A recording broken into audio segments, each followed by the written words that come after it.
5.18 민주화 운동 44주년을 맞아 여야가 모두 광주로 향했습니다. 여야 지도부는 기념식을 마친 뒤엔 호남 민심을 청취할 예정입니다. 국회 취재기자 연결합니다. 임성재 기자. 네, 국회입니다. 네, 이제 잠시 뒤에 기념식이 열릴 텐데 여기에 여야 지도부, 또 현역 의원, 당선인 등이 총 집결한다고요?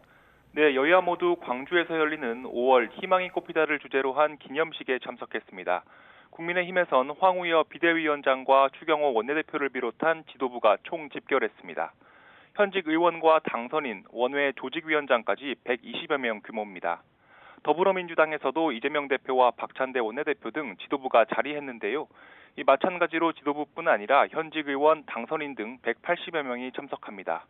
이외에 조국혁신당 조국 대표와 개혁신당 이준석 대표 등도 기념식에 함께합니다. 이런 가운데 여야는 기념식을 마친 뒤 민심 청취 행보도 이어갑니다. 국민의힘은 오후 1시 김대중 컨벤션센터에서 이 원외조직위원장 간담회를 엽니다. 이 자리에선 지난 총선 평가와 이 당 발전 방향에 대한 의견을 들을 예정입니다. 민주당 역시 김대중 컨벤션센터에서 컨퍼런스를 개최합니다. 이 대표 등은 5.18 민주화 운동 44주년을 기해 이 호남 당원들 민심을 두루 청취한다는 계획입니다. 네, 여야가 5월 정시를 함께 기리는데 다음 주부터는 치열한 신경전이 예상된다고요? 네, 22대 국회를 앞두고 18개 이 상임위원회에 대한 원구성 협상이 화두입니다. 다음 주 추경호, 박찬대 여야 원내대표를 중심으로 이 본격 협상에 나설 예정인데요. 여야가 견해 차이를 좁히는데 험로가 예상됩니다. 핵심은 법사위원장과 운영위원장을 누가 차지할지입니다. 각 상임위를 통과한 법안을 심사해 이 본회의에 올려보내는 법사위원장은 이른바 본회의 수문장으로 통하고 이 운영위원장은 국회 운영 전반을 담당할 뿐 아니라 이 대통령실을 담당합니다. 이에 국민의힘은 제1당이 국회의장을 배출할 가능성이 높은 상황에서 이 제2당이 법사위원장을 맡아온 관행을 지켜야 한다는 입장입니다. 운영위원장 역시 여당 원내대표가 위원장을 맡은 관례를 따라야 한다고 이 목소리를 높이고 있습니다. 하지만 민주당 입장은 다릅니다. 일단 지난 총선에서 171석을 확보한 만큼 18개 상임위 중 11개는 가져오겠다는 입장인데요. 특히 박찬대 원내대표 등은 법사위원장과 운영위원장 자리를 민주당이 차지해야 한다고 주장하고 있습니다.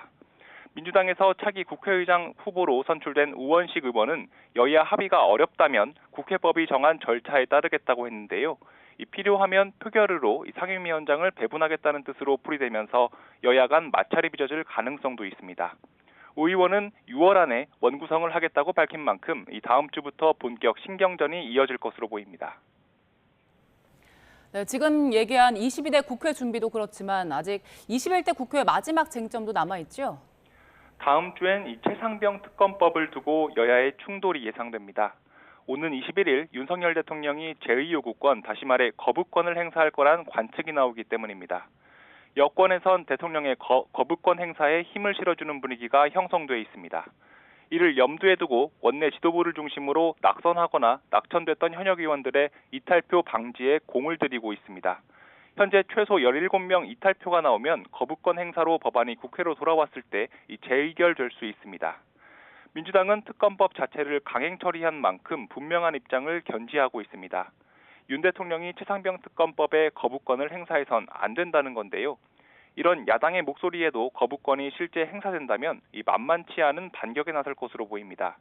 특히 22대 국회에서 거부권 등 대통령의 권한남용 제한을 골자로 한 개헌 카드까지 만지작거리고 있어 그 추이가 주목되는 상황입니다. 지금까지 국회에서 전해드렸습니다.